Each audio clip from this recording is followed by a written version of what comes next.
अजीत को आपने बिल्कुल कमजोर समझ लिया। हम कमजोर उनको नहीं समझे, प्रॉपर्टी में सबसे ज्यादा है उनसे। ये बने हैं, बटे हैं, केवल एक विधानसभा है और मुझे लग रहा है पूरे दिल्ली पे मेरे मिल्कीपुर भारी दिख रही है। तो रफीक सदानी की दो पंक्तियां याद आती हैं, जब नजदीकी चुनाव आवत है तो भात मांगो तो पुलाव आवत है। साथियों नमस्कार, मैं रामकृष्ण पांडे और आप देख रहे हैं द राष्ट्र लेवन। साथियों, हम विजिट करते करते इस मिल्कीपुर चुनावी माहौल को देखते देखते हम पुरावन पहुंच गए हैं। ये जो देखेंगे पीछे भीड़ खड़ी है, मैं यहाँ देख रहे हैं, आपको दिखाना चाहूंगा पीछे एक बड़ा कोल्हू चल रहा है, ये गुड़ है जो आप बड़े चाव से खाते हैं। इन्हीं सब चीजों के बीच यहाँ सारे लोग मिल गए और मैं सोचा कि इनकी भी नब्ज टटोली जाए कि ये है कहाँ, क्योंकि कहीं न कहीं आपको बता दें कि पूरा माहौल गर्म है। चंद दिन बचे हैं, एक एक घड़ी आती जा रही है, एक एक दिन आता जा रहा और लोगों की धड़कनें बढ़ती जा रही कि वो चुनाव का वो अंतिम दौर जहां वो जब जिस दिन वोट पड़ेगा। इन्हीं सब चीजों को चर्चा करते हुए हम यहाँ खड़े हैं। तो भाई साहब, पहले तो मैं आपसे चर्चा करना चाहूंगा, देखेंगे क्या नाम है आपका? मेरा नाम करुणानिधान शुक्ला है। शुक्ला जी, क्या लगता है यहाँ जिस तरीके से आजाद समाज पार्टी, सपा और भाजपा तीनों लगी है एकदम बिल्कुल वही चक्की चला के बस परिणाम निकाल रही, तो इस परिणाम में कौन आ रहा है?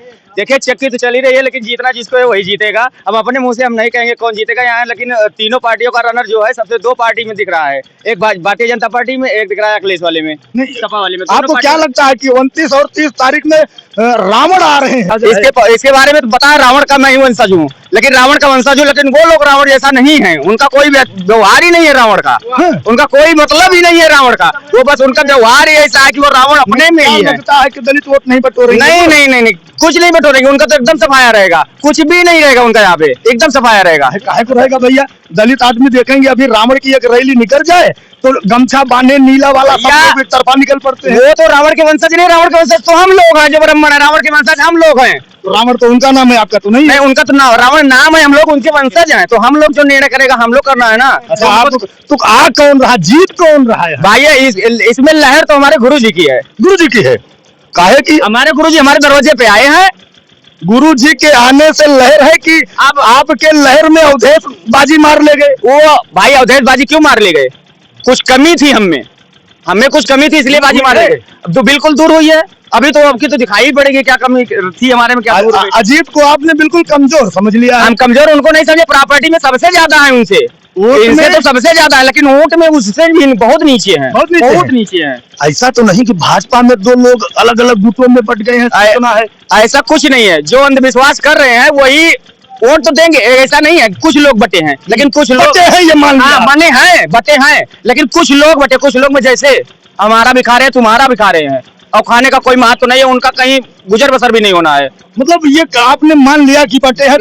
बटे हैं, 100% श्योर है। ले नहीं डूबेंगे? नहीं, बटा वो बटा बाबा जी ने कहा है। बटा तो जैसे कितने लोग हैं, अब जैसे 10 लोग में 1 लोग अगर बट जाएंगे तो चींटे समान हो जाएंगे। जैसे गुड़ में जब हमारे जैसे बप्पा इंटरप्राइजेज में जैसे ये लगा, क्रेशर लगा है, इसमें जब एक बेली हम बहा देंगे, नीचे गिरा देंगे, तो उसमें गुड़ जितने चिमटे लगेंगे वो एक बेली खाएंगे, बाकी तुम्हारा तो सारा ढेर लगा ही है। भाई ये तो क्यों भाई साहब आप कह रहे हैं कि भाजपा बटा नहीं है, लेकिन बाबा ने कहा कि जो बटा वो कटा, तो जो कटा वो बटा, ये सब सिस्टम है। उसके बाद भी कहीं न कहीं गुटबाजी हो गई है, ऐसा लगता क्या?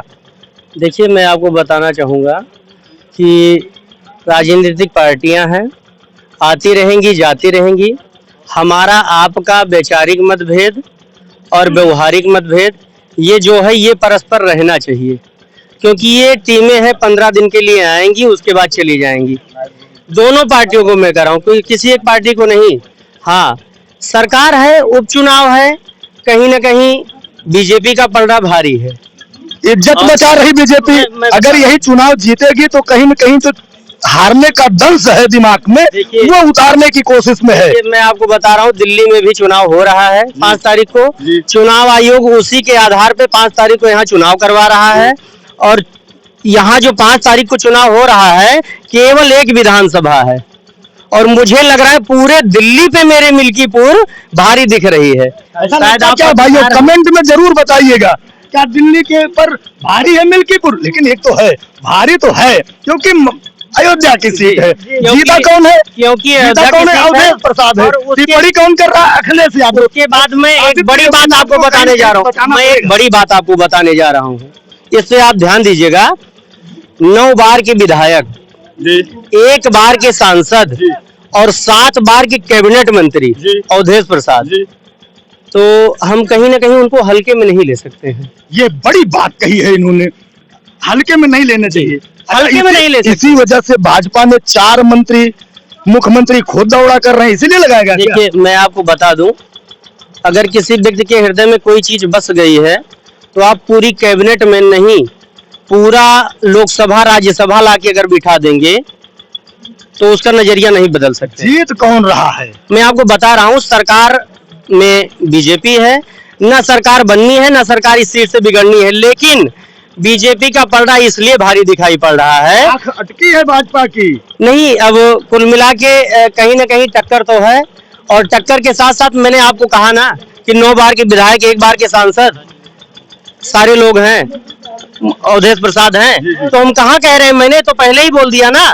कि आप उनको हल्के में मत लीजिए, उनका भी आपकी वजह से हल्के में भारी मत दिख रहा है। लीजिए, क्यों हल्के भाई में मत साहब? लीजिए। कौन भारी है यहाँ?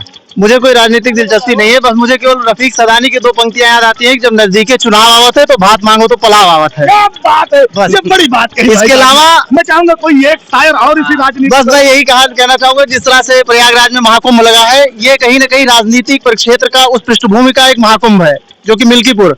और मुझे लगता है कि ये लोकतंत्र, भारतीय लोकतंत्र का चुनाव न होकर कहीं न कहीं विश्व की नजर इस पर टिकी हुई है, क्योंकि अयोध्या की सीट के कारण एकदम हाईलाइट हो गई है। जीत कौन रहा है?